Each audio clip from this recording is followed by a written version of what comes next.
A lot of you guys know I've been working with the BITE model for a long time. It was written by Stephen Hassan, the leading cult expert, and it details ways in which cults control people. It's an acronym. It means behavior, information, thought, and emotion control. BITE. Well, I've come up with a new entry for it, a new thing to add.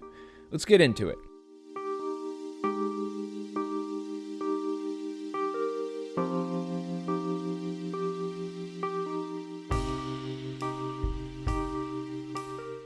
First, let's talk about the BITE model and what types of things you find on there. The purpose behind the BITE model in the first place is to identify ways in which cults are controlling people and the behaviors they're trying to force on them. The goal is to modify people's behaviors through a system of rewards and punishments so that they'll be more willing to follow instructions and believe what they're taught. Now, when I say that, it seems like there's intention behind it, but there doesn't have to be. Don't misunderstand. I don't believe that the leaders of the cult who do this stuff really know what they're doing. I think most of the time they buy their own BS. Like Jehovah's Witness leadership. I think they believe their own propaganda. Scientology leadership, on the other hand, that's another issue. I suspect David Miscavige knows what he's doing and revels in, but who can really say for sure? Anyways, think of it this way. I imagine most of you know the psychologist Pavlov. He famously modified his dog's behavior by feeding it every time he rang a bell. Eventually, that action got linked with the sound of a bell ringing, and now two completely unconnected events are connected in the dog's mind: eating food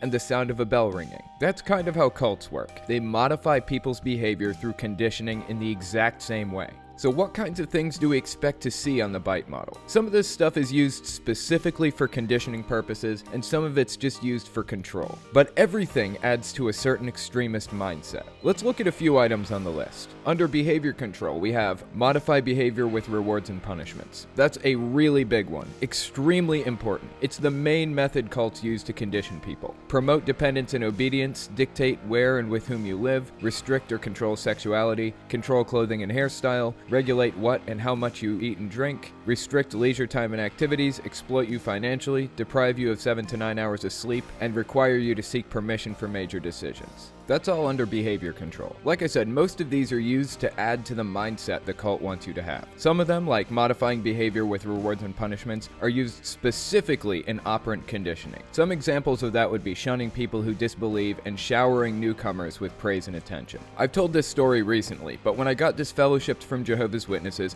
I went to one of their events with my ex. People I knew from childhood wouldn't even look at me. It was like I was a ghost. But they showered my ex with attention in an upbeat, happy way. And it was like they all picked up the same tone of voice when talking to her. "Kate, I'm so happy to see you. Nice to meet you."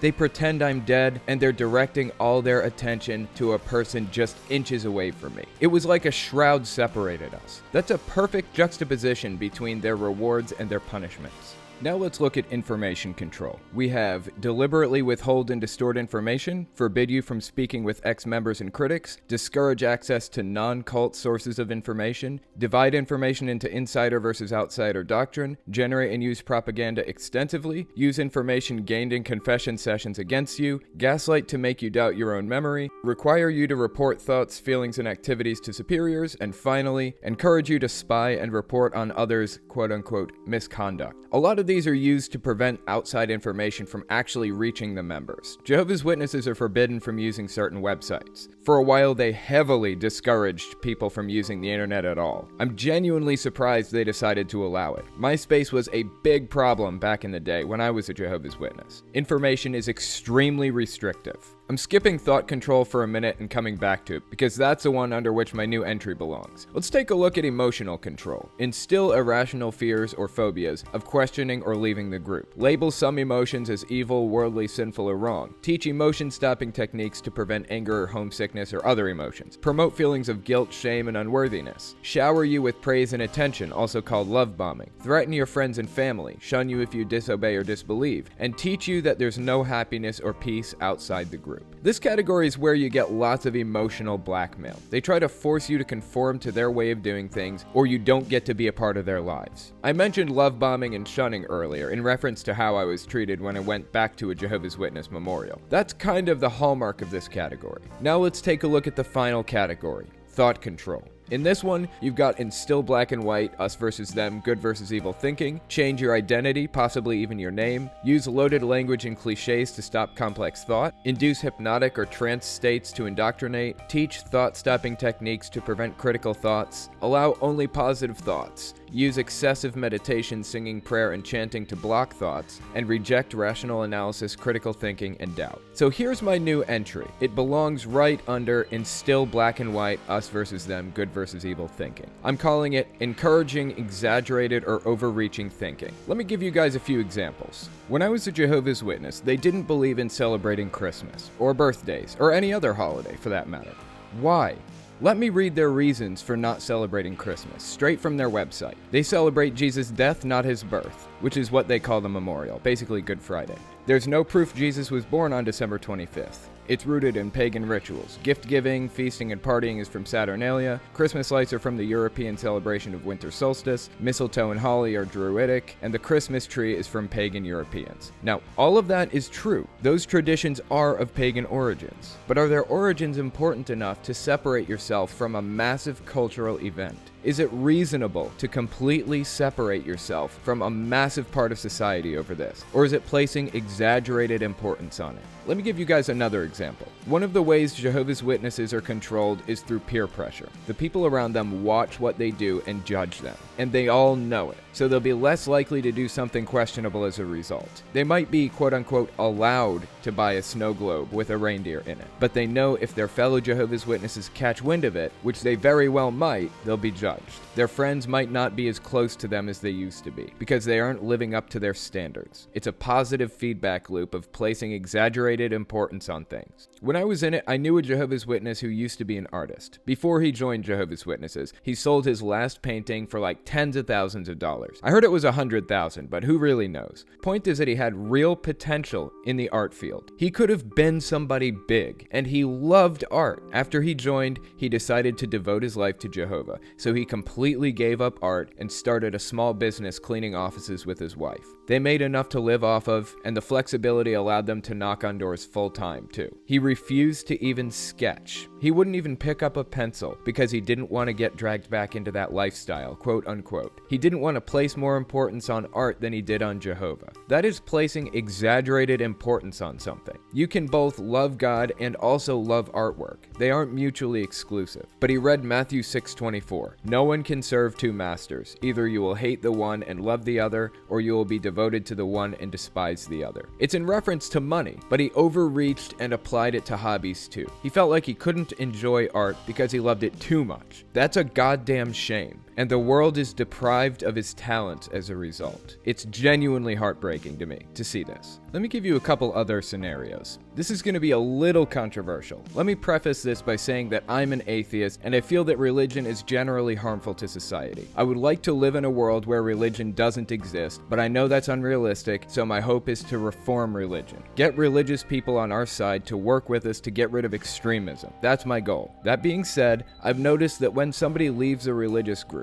they carry that mindset with them a lot of the time. Here's an example. I've heard lots of fellow atheists talking about how we shouldn't celebrate Christmas because it's contributing to a Christian institution. And sure, that's true, but it's placing exaggerated importance on it. Is it really worth separating yourself from a massive cultural event in an effort to avoid contributing to some kind of quote-unquote Christian institution? As far as I'm concerned, it's extremist behavior. It's overreaching. It's placing exaggerated importance on it. It's cultural warfare. Let me give you guys one final example of my new bite model entry: boycotting. This one is extremely tricky. Should we boycott things, or is that also placing exaggerated importance on some event or idea? A while back, a Chick-fil-A representative famously said some really anti-gay stuff, and as a result, I actually decided to boycott Chick-fil-A. But Dan Savage had some things to say about it. If you guys don't know him, should definitely check him out. He's a famous gay podcaster. Talks about LGBT issues a lot. Really great dude. Maybe I'll get him on my channel one day. Anyways, after the Chick-fil-A representative said all that stuff, they came out as a company and apologized. Said that they don't don't stand for all that stuff that was said. Basically doing a complete 180 on it. And Dan Savage said that we need to show them that we recognize that they did the right thing by reversing course like that. So we should end the boycott. It's a positive and negative feedback system. The boycott is a negative feedback for bad behavior on the part of a company, and ending the boycott is positive feedback. I still haven't eaten at Chick-fil-A after all that went down, and that was like years and years ago. But you know what happened as a result of that? Chick-fil-A just doesn't go for people like me and their target demographic anymore.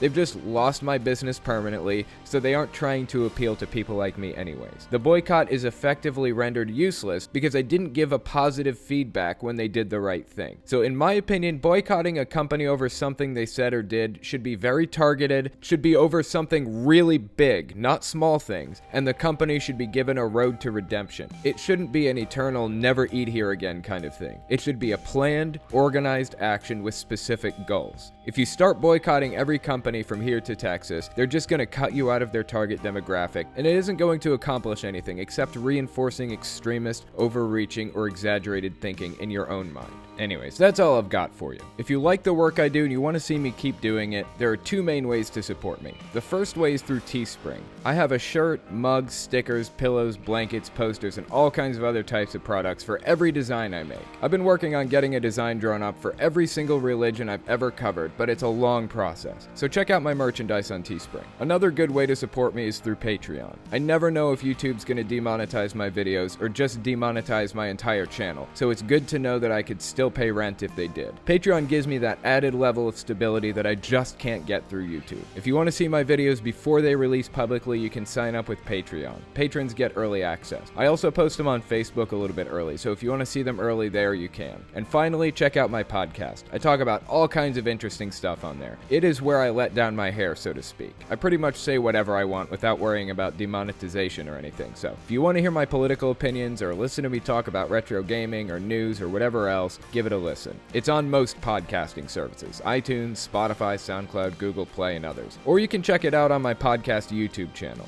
All links are in the description as always. Okay, thanks for watching, guys.